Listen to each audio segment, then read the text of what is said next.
Tribes நேயர்களுக்கு வணக்கம். விசிகாவிலிருந்து ஆதவ் அர்ஜுனா இடைக்காலமாக நீக்கப்பட்டுள்ளார். அவர் கட்சியிலிருந்து நீக்கப்படக்கூடாது என்பதற்காக கட்சியின் முக்கிய நிர்வாகிகளிடமே கோடிக்கணக்கில் பேரம் பேசியதாக அதிர்ச்சிகரமான தகவல் வெளிவந்துள்ளது. இது குறித்து தான் இந்த வீடியோவில் பேச போகிறோம். இதை பற்றி பேசுறதுக்காக திரு கரிகாலன் அவர்கள் நம்மோடு இணைந்துள்ளார். வாருங்களோடு பேசுவோம். வணக்கம். வணக்கம் அரவிந்த். விசிகாலிருந்து ஆதவ் அர்ஜுனா நீக்கப்பட்டதை நீங்க எப்படி பாக்குறீங்க? அனைவரும் ஆவலோடு எதிர்பார்த்த, அதாவது அரசியல் அரங்கில் கடந்த 4-5 மாதங்களாக இந்த புல்லுருவி செய்து கொண்டிருந்த வேலைகளை பார்த்து பலரும் கொதித்து போயிருந்தார்கள். அப்படி கொதித்து போயிருந்தவர்கள் ஆவலுடன் எதிர்பார்த்த ஒரு அறிவிப்பை, ஒரு முடிவை இன்றைக்கு விசிக தலைவர் திருமாவளவன் அறிவித்துள்ளார். அதாவது 6 மாத காலம் இடைக்கால நீக்கம் அப்படின்றத அறிவிப்பு வெளியிட்டிருக்கிறாரு. விசிகாவை பொறுத்த வரைக்கும் அந்த கட்சியில் விசிக தலைவர் திருமாவளவன் 2 பேரை இதுவரைக்கும் நீக்கி இருக்கிறாரு. ஒருத்தர் தடா பெரியசாமி, இன்னொருத்தர் ஆதவ் அர்ஜுனா அப்படின்ற ஒரு பெருமைக்கு இன்றைக்கு ஆளாயிருக்கிறாரு. இதுல தடா பெரியசாமிய கட்சியை விட்டு நீக்கின உடனே அந்த ஆளு ஓடி போய் சங்கராச்சாரி காலில் விழுந்திருக்கான். ஆனா ஆதவ் அர்ஜுனா முதல்லயே சங்கராச்சாரி காலில் விழுந்துட்டாப்ல, இப்போ கட்சியில இருந்து நீக்கப்பட்டிருக்கிறாரு. இப்படி ஒரு வரலாற்று சிறப்பு மிக்க சம்பவத்தை விசிக தலைவர் திருமாவளவன் செய்திருக்கிறார். இப்ப இதுல பாப்போமே, அதாவது 3 முறைக்கு மேல இந்த பிரச்சனை எங்கிருந்து தொடங்குது அப்படின்னா, இந்த பிரச்சனையை தொடங்கி வைத்தவர் ஆதவ் அர்ஜுனா தான். விஜயனுடைய கட்சி மாநாட்டிற்கு முன்னதாகவே அவர் ஊடகங்களில் பேட்டி கொடுக்கிறார். என்ன பேட்டி கொடுக்கிறாரு?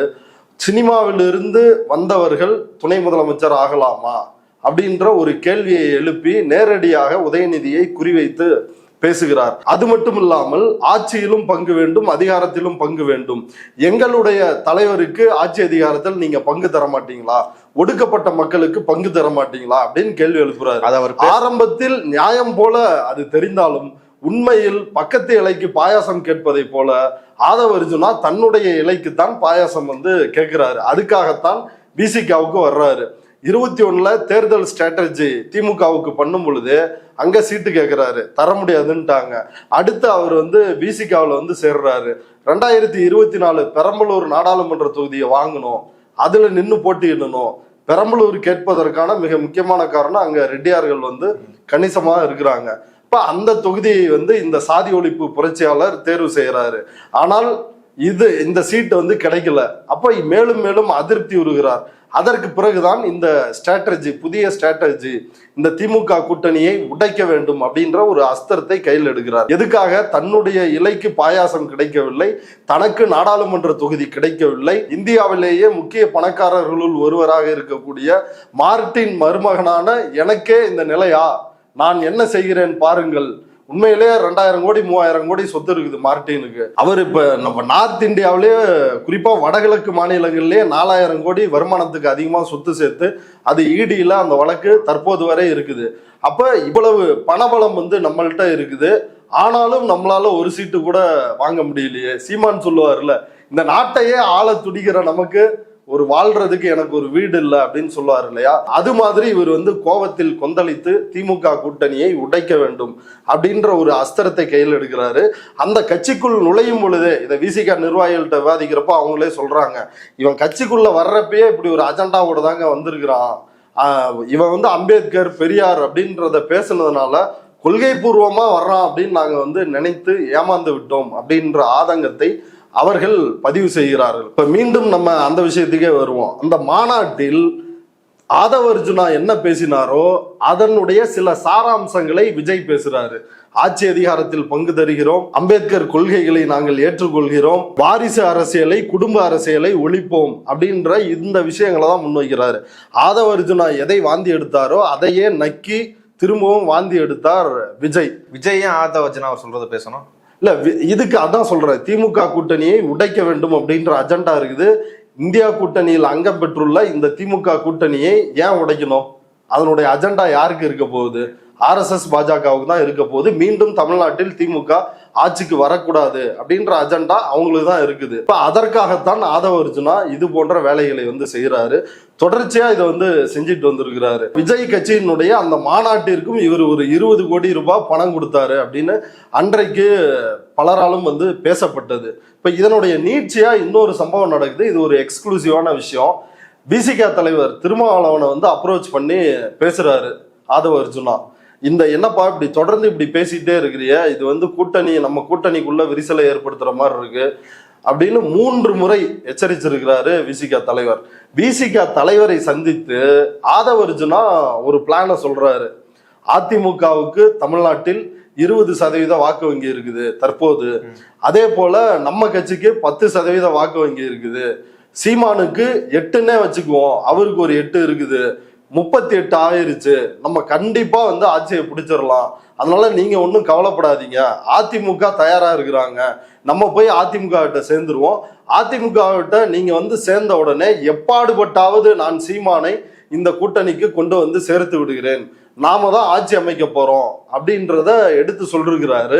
ஆட்சி அமைக்காவிட்டாலும் கண்டிப்பாக தொங்கும் சட்டமன்றம் தான் வந்து உருவாகும் அப்படின்னு, யாருக்கும் மெஜாரிட்டி கிடைக்காத சூழல் தான் வரும், நமக்கு அப்படி ஒரு பலம் இருக்குது அப்படின்றத சொல்லிருக்கிறாரு. இதையெல்லாம் கேட்டுக்கொண்டிருந்த விசிக தலைவர் வந்து தெளிவா வந்து சொல்லிட்டாரு, தம்பி நீங்க சொல்ற மாதிரியே ஆட்சி அமைப்பதோ அல்லது தொங்கும் சட்டமன்றம் உருவாவதோ அப்படியே வச்சுக்கலாம், அது உண்மைனே வச்சுக்கலாம், ஆனா நம்முடைய நோக்கம் அப்படின்றது ஆட்சியை பிடிப்பதல்ல, அதெல்லாம் வந்து செகண்டரி தான், நம்மளோட மெயின் அஜெண்டா வந்து இந்தியா கூட்டணியில் அங்கம் வகித்து சனாதனத்தை பாசிசத்தை இந்தியாவில் இருந்து வீழ்த்த வேண்டும், அப்படி ஒரு ஸ்ட்ராட்டஜிக்காக தான் நம்ம வந்து ஒர்க் பண்ணிட்டு இருக்கிறோம் அப்படின்றத சொல்லிருக்கிறாரு. இப்ப சமீபத்தில் நடந்த அம்பேத்கர் குறித்த ஒரு நூல் வெளியீட்டு விழா, ஆனந்த் எல்தும்டேவோட ஐக்னோகிளாஸ்ட் நூல் வெளியீட்டு விழாவிலையும் விசிக தலைவர் அதை தான் வலியுறுத்தி பேசினாரு. பதவி அதிகாரம் இதெல்லாம் 2ஆம் பட்சம், எலெக்ஷன்லாம் பெரிய விஷயமா நினைக்காதீங்க, நமக்கு ஒரு கொள்கை இருக்கிறது, அந்த கொள்கையை நிலைநாட்ட வேண்டும், காபி பாசிசத்தை இந்தியாவில் இருந்து துடைத்தெறிய வேண்டும், தமிழ்நாட்டில் அவர்கள் காலூன்றா விடாதபடி நாம் பார்த்து கொள்ள வேண்டும் அப்படின்றத மிக தெளிவா சொல்லியிருந்தாரு. அதே தான் ஆதவ அர்ஜுனாகிட்டையும் சொல்லியிருக்கிறாரு. இதுல டோட்டலா வந்து ஆதவ அர்ஜுனா அப்செட் ஆகியிருக்கிறாரு. இது தொடர்பாக இந்த கூட்டணியை சிதைக்கும் விதமாக மேலும் மேலும் நீங்கள் பேசக்கூடாது அப்படின்னு 3 முறை ஆதவ அர்ஜுனாவுக்கு விசிக தலைவர் எச்சரிக்கை விடுத்திருக்கிறார். அந்த எச்சரிக்கையெல்லாம் மீறி தான் ஆதவ அர்ஜுனா இது போன்ற வேலைகளை ஈடுபட்டு இருக்கிறாரு. இப்ப இன்னைக்கு காலையில கூட பாருங்களேன், அவரை கட்சியை விட்டு 6 மாசத்துக்கு இடைநீக்கம் செய்யப்பட்டார், முழுமையா நீக்கம் இல்ல, ஒரு இடைநீக்கம் தான் செய்யப்பட்டார் அப்படின்னு விசிக தலைவர் அறிவித்த உடனேயே மாலையிலேயே ஒரு அறிக்கையை ஆதவ அர்ஜுனா வெளியிடுறாரு. அவர் வெயிட் பண்ண தயாரா இல்ல, அவர் வந்து அறுதியிட்ட ஒரு முடிவோட இருக்கிறாரு. இன்னும் சொல்ல போனால் அவர் தந்தி டிவிக்கு ஒரு பேட்டி கொடுத்தாருல்ல அசோக வர்ஷினி கிட்ட, ஆட்சி அதிகாரத்தில் பங்கு, வாரிசு அரசியல வந்து ஒழிக்கணும் அப்படின்ற மாதிரி, அன்றைக்கே அவர் வந்து தயாராகி விட்டார், இந்த கூட்டணியை வந்து உடைக்கணும் அப்படின்னு சொல்லி. இது எதுவும் நடக்கல, இவர் வந்து ஒரு பிளான் போடுறாரு, எப்படியாவது விசிக தலைவர் இதுக்கு ஒத்துக்கல, திருமாவளவன் இந்த கூட்டணியை உடைக்கிற அஜெண்டாவுக்கு அவர் வந்து ஒத்துக்கல, அதனால அவரை எப்படியாவது எல்லோருக்குமான தலைவர் அம்பேத்கர் அப்படின்ற அந்த புத்தக வெளியீட்டில் விஜயையும் திருமாவளவனையும் ஒரே மேடையில் ஏற்றி பார்க்க வேண்டும், அப்படி அங்க 2 பேரும் கலந்துகிட்டாலே போதும், அடுத்தடுத்து ஊடகங்கள் இது தொடர்பான விஷயங்களை வந்து யூகங்களை பேச ஆரம்பிப்பாங்க. திருமாவளவன் வந்து மத்தவங்க என்ன பேசுவாங்கன்ற பயத்தை விட இவங்க நம்மளை கூப்பிட்டு ஸ்டேஜ்ல பேசுவான்ற பயன்றதை தாண்டி ஒரு சிக்கலில் தன்னை மாட்டி விட்டு, இப்ப ஏற்கனவே இவருதான் தினமலருக்கு செய்தி கொடுத்தாப்புல, விஜயும் திருமாவும் ஒரே மேடையில் தோன்ற போகிறார்கள் அப்படின்னு செய்தியை கொடுத்து, யார் இந்த ஆதரவு அர்ஜுனா தெரியுமா, இவருடைய பின்னணி என்ன தெரியுமா, ஒரு சாதாரண எளிய குடும்பத்தில் இருந்து வந்து ஒரு பொலிட்டிக்கல் ஸ்ட்ராட்டஜிஸ்டாக மாறி இப்படி அறுத்து கிழிச்சு தள்ளிட்டாரு. தினமலர் விசிகாவில் உள்ள ஒரு நிர்வாகியை பாராட்டி எழுதுது அப்படின்னாலே அதனுடைய நோக்கம் அதனுடைய பின்னணி என்பது நம்முடைய நேயர்களுக்கு நாம் விளக்க தேவையில்லை. அப்ப அந்த அஜெண்டாவும் ஃபெயிலியர் ஆகுது, ஒரே மேடையில ஏத்தணும் அப்படின்னு. அப்ப மேடையில அவர் ப்ரிப்பேர் பண்ணிட்டு வந்ததை பேசிடுறாரு, மன்னர் ஆட்சியை ஒழிப்போம், மோடி வழியில் குடும்ப ஆட்சி, ஊழல் ஆட்சி அப்படின்னு பேசி நம்ம தமிழ்நாட்டில் ஆட்சியை பிடிக்கணும் விஜய் அவர்களே அப்படின்னு விஜய்க்கு அறைகூவல், இன்னொரு பக்கம் வந்து சங்கராச்சாரி நல்ல சாமியார் அப்படின்ற இன்னொரு அறைகூவல், இப்படி பல்வேறு விஷயங்களை அவர் வந்து பேசுறாரு. கிட்டத்தட்ட அன்றைக்கே அவர் நாம் இந்த கட்சியை விட்டு வெளியேற வேண்டும் அப்படின்னு முடிவு பண்ணி தான் பேசுறாரு. தானாய் வெளியேறக்கூடாது, விசிக தலைவரா வெளியேற்றணும், ஏன்னா நம்ம தலைவரை நம்ம முதலமைச்சர் ஆக்க வேண்டாமா அப்படின்னு நம்ம இத்தனை நாள் வரைக்கும் பேசியிருக்கிறோம்.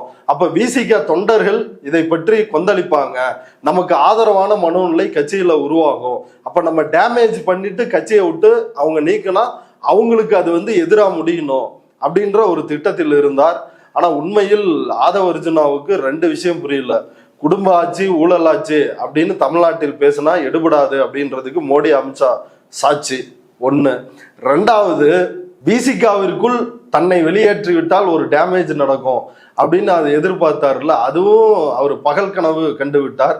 உண்மையிலே விசிகாவை பொறுத்தவரையும் விசிகா தலைவர் திருமாவளவன் அவருடைய மேடை பேச்சு, அவருடைய கருத்துக்கள், இதற்காகத்தான் விசிகாவின் லட்சக்கணக்கான தொண்டர்கள் அவர் பின்னாடி நிக்கிறாங்க.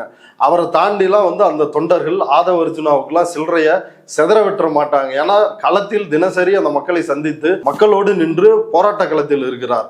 அவரையும் அவருடைய தொண்டர்களையும் இவரால் பிரிக்க முடியாது அப்படின்றது அவருக்கு புரியவில்லை. இப்ப ஆக மொத்தத்தில் ஆதவ அர்ஜுனா டோட்டல் டேமேஜ் ஆயிருக்கிறாரு. இப்ப இன்றைக்கு மாலையிலேயே ஒரு அறிக்கையை வெளியிடுறாரு. அந்த அறிக்கையில மீண்டும் எந்த காரணத்திற்காக எதை பேசியதற்காக அவர் கட்சியிலிருந்து நீக்கப்பட்டாரோ அதை மீண்டும் குறிப்பிட்டு எழுதுறாரு. 1000 கைகள் மறைத்தாலும் ஆதவன் மறைவதில்லை. இவர் ஆதவன்ல அதை பிராக்கெட்ல போட்டிருக்கிறாங்க. ஆதவன் அப்படின்றத பிராக்கெட்ல போட்டு ஆதவன் மறைவதில்லை அப்படின்னு போட்டிருக்கிறாங்க. ஊடகவியலாளர் தராசு ஷியாம் ரொம்ப தெளிவா சொல்லிருக்கிறாரு. 1000 கைகள் மறைத்தாலும் ஆதவன் மறைவதில்லை அப்படின்னா அதுக்கு இன்னொரு பொருள் இருக்குது. ஆதவன்னா உதயசூரியன் ஒரு பொருள் இருக்குது. இப்ப 1000 கைகள் மறைத்தாலும் உதயசூரியன் மறைவதில்லை அப்படின்னு தான் ஆதவ அர்ஜுனா சொல்லிருக்கிறாரு அப்படின்னு அதுக்கு ஒரு இன்டர்பிரேஷனை கொடுத்திருக்கிறாரு. அந்த அறிக்கையில இருக்கிற சில விஷயங்களை நம்ம கவனிக்க வேண்டியது இருக்குது, பேச வேண்டியது இருக்கு. கருத்தியலாக தோன்றும் தலைவர்களே ஆட்சி அதிகாரத்திற்கு வர வேண்டும் அப்படின்னு சொல்றாரு. ஆதவ அர்ஜுனாவுக்கு என்ன வெங்காய கருத்தியல் இருக்குது? சனாதனத்தை ஒழிப்போம்னு சொல்ற கட்சியில இருந்துகிட்டு சங்கராச்சாரியார் நல்ல சாமியார்னு பேசுன, இது கொள்கையா? இது கருத்தியலா? விஜய்க்கு என்ன வெங்காய கொள்கை கருத்தியல் இருக்குது? குடும்ப ஆட்சி, ஊழல் ஆட்சி. உண்மையிலே குடும்ப ஆட்சி, ஊழல் ஆட்சின்னா நீ பாஜகவை தானே சொல்லணும். இப்ப கூட அதானியோட ஊழல் வெளில வந்திருக்குது. அதானி எலக்ட்ரல் பாண்டுல எவ்வளவு பெரிய ஊழல், 11,000 கோடி நன்கொடை கொடுத்துருக்காங்க. அதுல 8,000 கோடி பாஜகவுக்கு போயிருக்குது. அதுல 1,500 கோடி மார்டின் தான் பாஜகவுக்கு நிதி கொடுத்திருக்கிறாரு. அப்படி நேரடியாக அப்பட்டமாக ஊழலில் ஈடுபடும் இந்த பேரொழி அவருக்கு அட்வைஸ் பண்றான் விஜய்க்கு, நம்ம வாங்க ஊழலை ஒழிப்போம் அப்படின்னு. விஜய் ஒரு தற்கொலை கூமுட்டை. அந்த மேடையில பேசுனதே தெளிவா தெரிஞ்சிருச்சு, விஜய்க்கு ஒன்றும் தெரியாது. இப்படி ரஜினி பிரஸ் மீட்டுக்கு வந்தா ஐயோ எனக்கு அது ஒன்றும் தெரியாது, புரியல, நான் பார்க்கல அப்படின்னு சொல்லுவாரோ, ஒரே ஒரு பிரஸ் மீட் விஜய் வந்தா போதும், விஜயோட கதை முடிஞ்சிடும். விஜய் பிரஸ் மீட்டையே சந்திக்காம தேர்தலை சந்திக்கலாம். பிரஸ் மீட்டை சந்திச்சாருன்னா அன்னைக்கே தேர்தல் ரிசல்ட் அப்படின்றது விஜய்க்கு முடிவாகிவிடும். இதுல இந்த அறிக்கையில சில பொன்னான ஒரு சில வரிகள் மட்டும் இருக்குது. நம்ம நேயர்களுக்காக அதை படிச்சு காட்டணும்னு நினைக்கிறேன். எனது சிறு வயதிலிருந்து ஏமாற்றம், தோல்விகள், இழப்புகள் என காலம் தந்த நெருக்கடிகளே என்னை உத்வேகத்துடன் பயணிக்க செய்தன அப்படின்னு சொல்றாப்ல. உண்மையிலேயே உனக்கு என்ன நெருக்கடி? நீ தான் சொல்ற தமிழ்நாட்டின் முதல் பெண் IPS அதிகாரியான திலகவதி தான் உங்களுடைய பெரியம்மான்ற. அவ்வளவு பெரிய கான்டாக்ட் உங்ககிட்ட இருந்திருக்காங்க. அவங்க தான் உன்னுடைய படிப்பை எல்லாம் பார்த்துருக்குறாங்க. இதுல என்ன நெருக்கடி இருக்குது? அடுத்து நீ 4,000 5,000 கோடி சொத்து வச்சிருக்கிற மார்டினோட மருமகனா இருந்திருக்கிற. இதுல என்ன உனக்கு இழப்பு, நெருக்கடி? உனக்கு இழப்புலாம் இல்லை. நீ எல்லாம் அனுபவிச்சு லாபம் தான் உன் வாழ்க்கையில கிடைச்சிருக்குது. அந்த கொழுப்புல அந்த திமிர்ல தான் யாரை வேணாலும் காசை விலை கொடுத்து வாங்கிடலாம், எந்த கட்சியை வேணாலும் நமக்கு கட்டுப்பாட்டுக்குள்ள வச்சுக்கலாம் அப்படின்ற துணிச்சலில் இந்த மாதிரிலாம் நடவடிக்கையில் ஈடுபட்டிருக்கிறார். அந்த நடவடிக்கைக்கு இன்றைக்கு விசிக தலைவர் முற்றுப்புள்ளி வைத்திருக்கிறார். இப்ப இதன் மூலமா ஆதவ அர்ஜுனா காலையில் இடைநீக்கம், மாலையில் நான் அதே ஸ்டாண்டில் தான் இருக்கிறேன் அப்படின்னு அவர் சொல்லுவதன் மூலமாக அவர் மீண்டும் விசிகாவில் இணைவதற்கு அல்லது விசிகாவில் சேர்த்து கொள்ளப்படுவதற்கு எந்த வாய்ப்பும் இல்லை. அவர் ஒன்று புது கட்சி தொடங்கணும், இல்லைன்னா விஜய் கட்சியில போய் சேரணும். இப்ப நம்ம கேள்விப்பட்ட வரைக்கும் விஜய் கட்சி சார்பாக வாகை தமிழ் அப்படின்ற ஒரு மெயின் ஸ்ட்ரீம் சேனல் உருவாக்க இருக்கிறாங்க. அதாவது ஏற்கனவே இங்க இருக்கிற ஏதாவது ஒரு மெயின் ஸ்ட்ரீம் சேனலை வாங்கி அதற்கு பெயர் மாற்றி பயன்படுத்தலாம் அப்படின்ற ஒரு திட்டத்தில் இருக்கிறாங்க. அதுல விஜயும் ஆதவ அர்ஜுனாவும் பார்ட்னர்ஷிப் போட்டு அப்படி ஒரு சேனலை வாங்கலாம் அப்படின்ற ஒரு திட்டத்தில் இருப்பதாக நமக்கு தகவல்கள் கிடைச்சிருக்கு. ஆதவ அர்ஜுனா கட்சிக்குள்ள அவருக்கு ஆதரவு வேணும், அவர் நீக்கத்துக்கு எதிராக பேசணுன்றதுக்காக முக்கிய நிர்வாகிகள் கிட்ட கோடிக்கணக்கில் பேரம் பேசுனதா ஒரு தகவல் வருது. அதை பத்தி சொல்லுங்க. ஆமா, ஆதவ அர்ஜுனா தொடர்ந்து இப்படி அதிக பிரசங்கத்தனமாக பேசி வருவது தொடர்பா கட்சியில் நாங்க கூடி விவாதிக்க போறோம் அப்படின்னு விசிக தலைவர் திருமாவளவன் ஒரு அறிவிப்பை வெளியிடுறாரு. எல்லா பிரஸ் மீட்லயும் அந்த விஷயத்த தொடர்ச்சியா சொல்லிட்டு வந்தாரு. அதன்படி அந்த உயர்நிலை கூட்டம் கூடியிருக்குது. அந்த உயர்நிலை கூட்டத்தில் விசிக தலைவரே ஆதவ அர்ஜுனாவை நீக்கலாம் நீக்க வேண்டும் அப்படின்னு வந்து ஒரு முடிவு செய்தாலும் மற்ற நிர்வாகிகள் அதற்கு எதிர்ப்பு தெரிவிக்க வேண்டும் அப்படின்றதுக்காக பொதுச் செயலாளர்களுக்கு தலா 50 கோடியும் துணை பொதுச் செயலாளர்களுக்கு தலா 25 கோடியும் தருவதாக ஆதவ அர்ஜுனா பேரம் பேசியிருக்கிறாரு. அவர்கள் யாரும் இந்த பேரத்திற்கு ஒத்துக்கொள்ளவில்லை. இதை நான் சொல்லல, விசிகாவின் துணை பொதுச் செயலாளர்களுள் ஒருவரான கௌதம் சன்னா அவருடைய முகநூல் பக்கத்திலேயே இந்த தகவலை வெளியிட்டிருக்காரு. அவர் என்ன சொல்றாருன்னா, கட்சியின் முன்னணி பொறுப்பாளர்களிடம் தனக்கு ஆதரவாக இருக்கும்படி பண ஆசை காட்டி பேரம் பேசிய விவரங்களை சில முன்னணி பொறுப்பாளர்கள் சொல்லி குமுறியது ஒரு பக்கம் இருந்தாலும் இது போன்ற நடவடிக்கைகளை ஆதவ அர்ஜுனா மேற்கொண்டது ஏன் அப்படின்ற ஒரு கேள்வியை வச்சிருக்கிறாரு. இது எவ்வளவு பெரிய அயோக்கியத்தனம். உன்கிட்ட காசு இருந்துச்சுன்னா நீ யாரை வேணாலும் விலைக்கு வாங்கிடலாமா? உன்னால முடியுமா அது? இப்ப இவங்க கொள்கைக்காக இத்தனை ஆண்டுகள் உழைத்து கொண்டிருக்கிறார்கள். இன்றைக்கு ஒரு கொள்கை கூட்டணியாக, பாசிசத்துக்கு எதிரான கூட்டணியாக இருக்கக்கூடிய திமுக கூட்டணியில் அங்கம் வகிக்கிறார்கள். ஆனா அப்படி இருந்தாலும் நம்ம இந்த கூட்டணியை உடைச்சு அதிமுகவோட சேர்த்துடணும், சீமானோட சேர்த்துடணும், அதுக்கு நான் என்ன விலை வேணாலும் கொடுப்பேன் அப்படின்னா இதற்கு சாதாரணமானவர்கள் விலை போவார்கள். ஒரு கொள்கைக்காக களமாடுபவர்கள் கட்டாயம் விலை போக மாட்டாங்க. விகடன் அந்த வெளியீட்டு விழால இதெல்லாமே விசிக துணை பொதுச் செயலாளர் கௌதம் சன்னா எழுப்புற கேள்விகள். அந்த விகடனுடைய புத்தக வெளியீட்டு விழா, அதுல ஒரு ஏவி போடுறாங்க. மது ஒழிப்பு மாநாடு நடந்துச்சு இல்லைங்களா, அந்த மாநாட்டுக்கான செலவு முழுவதையும் ஆதவ அர்ஜுனா தான் செஞ்சு அந்த மாநாட்டை நடத்தி காட்டினார் அப்படின்னு அங்க அந்த வீடியோ பிளே ஆகுது. இப்ப இவர் வந்து ஒரு உண்மையை சொல்றாரு கௌதம் சன்னா. கள்ளக்குறிச்சியில் நடந்த அந்த மது ஒழிப்பு மாநாட்டுக்கு ஒரு பைசா கூட ஆதவ அர்ஜுனா செலவு செய்யவில்லை. அந்த நிகழ்ச்சி ஏற்பாட்டுக்கும் அவருக்கும் எந்த சம்பந்தமும் இல்லை. இதுக்காக அவர் கோடிக்கணக்கான ரூபாயை செலவு செய்தார் அப்படின்றத இவரே ஊடகங்கள்ல சொல்லிக்கிறது, பரப்பி விடுறது. ஏன்னா பொலிட்டிக்கல் ஸ்ட்ராட்டஜி நிறுவனம் தானே, அப்படியே செய்தியை கசிய விடுறது. இது மட்டும் இல்ல, இன்னொன்னு நடந்துச்சு. 200 கோடி ரூபாய் திருமாவளவனுக்கு ஆதவ அர்ஜுனா கொடுத்துட்டாரு அப்படின்ற ஒரு செய்தி வந்துச்சு இல்ல, அதுவும் ஆதவ அர்ஜுனாவே கிளப்பி விட்ட ஒரு செய்தி தான். கிளப்பி விட்டு இவர் அதை வேடிக்கை பார்க்கறது, அதை மறுப்போ எதுவுமே வந்து சொல்றது இல்லை. இப்படி ஒரு பொய்யான தகவல் பரவுது, அது வந்து முழுக்க தவறானது அப்படின்ற எந்த மறுப்பும் சொல்லலை. இதெல்லாம் அவர் ரசிக்கிறாரு. ரசிச்சு தான் வந்து ஒரு பெரிய ஆளுமையா இருக்கிறேன், பாருங்க விசிக தலைவரே என் கை கட்டுப்பாட்டுல இருக்கிறாரு அப்படின்ற பிம்பத்தை ஏற்படுத்துகிறார். இதெல்லாம் ஏன் மறுக்கல அப்படின்ற ஒரு கேள்வியை கௌதம் சன்னா கேட்கிறாரு. கௌதம் சன்னா இன்னொரு கேள்வி எழுப்புறாரு. எங்க கட்சி தலைவர் ஒரு முடிவு எடுத்துட்டாருன்னா அதை முன்னணி பொறுப்பாளர்களோ அல்லது அடிமட்ட தொண்டர்கள் வரை எல்லாருமே அதை ஒன்றைதான் வந்து பின்பற்றுவாங்க. அப்படி இருக்கும் பொழுது எங்க தலைவர் 3 முறை எச்சரித்தும் இவர் தொடர்ந்து இது போன்ற கருத்துக்களை அவர் சொல்லி வந்ததுக்கான காரணம் என்னன்னு கேட்டிருக்காரு. அதுக்கான காரணம் என்ன? எப்படியாவது இந்த திமுக கூட்டணி உடைய வேண்டும் அப்படின்ற ஒரு நோக்கம் தான் அதுக்கு பின்னாடி இருந்திருக்குது. இப்ப நீங்க இந்த விகடன் நூல் வெளியீட்டு விழாவே பாருங்களேன். எல்லோருக்குமான தலைவர் அம்பேத்கர். இப்ப தமிழ்நாட்டை பொறுத்தவரை சமூக நீதி பேசுகின்ற பல்வேறு தலைவர்கள் இருக்கிறாங்க. விசிக தலைவர் அதுல ஒரு முதன்மையான பிரதான பாத்திரத்துல இருக்கிறாரு. இப்ப விஜய் இல்லாம விசிக தலைவர், மற்ற தலைவர்கள் இவங்களை வச்சு அந்த நூல் வெளியிட்டு இருக்க முடியாதா? அப்ப விசிக தலைவர், இப்ப நீ வந்து ஒரு கொள்கை தலைவர், கருத்தியல் தலைவர்னா அதை வெளியிடுவதற்கு விஜய்க்கு வந்து அருகதை இருக்கிறதா, திருமாவளவனுக்கு அருகதை இருக்கிறதா? ஏன் வந்து திருமாவளவன் வரலாம் கூட பரவாயில்ல, எனக்கு விஜய் வந்தா போதும் அப்படின்ற முடிவுக்கு இவர் ஏன் வந்திருக்கிறார் அப்படின்ற கேள்வியை கௌதம் சன்னா எழுப்பியிருக்கிறாரு. ரொம்ப ரொம்ப முக்கியமான கேள்வி. ஏன்னா இந்த கேள்விக்கு பின்னால் அந்த அஜெண்டா ஒளிந்திருக்கிறது. என்ன அஜெண்டா?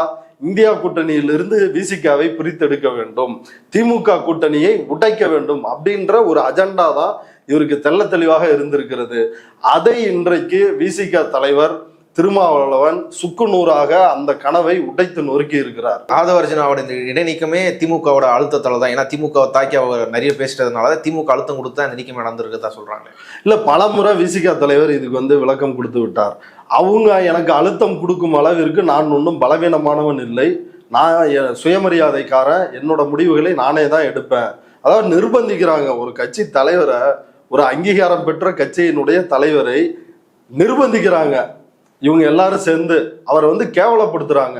நீங்க வந்து திமுக சொல்லி தான் வந்து செயல்படுறீங்க அப்படின்னு அவருடைய பிம்பத்தை டேமேஜ் பண்ணணும்னு நினைக்கிறாங்க.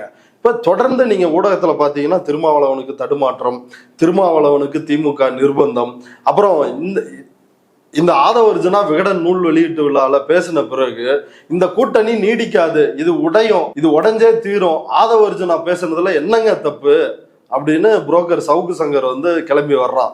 இப்படி இன்றைக்கு நீக்கிட்டாங்க. நீக்கின பிறகு ஆதவர்ஜுனா கருத்துல ஆதவர்ஜுனா அந்த மேடையில பேசினார்ல, அதுலயே திருமாவளவனுக்கு வந்து உடன்பாடு தான். என்ன காரணத்தினாலோ அவர் வந்து திமுகவினுடைய அழுத்தத்திற்கு ஆளாகிவிட்டார். இப்ப இந்த எல்லா வாய்கள் சொல்லுகின்ற கருத்துக்களையும் பாருங்களேன், அந்த கருத்துக்கள் எல்லாம் ஒரே ஒரு விஷயத்தை தான் சொல்லுது. இந்த கூட்டணி உடையணும், இந்த கூட்டணி 2026 நீடிக்க கூடாது.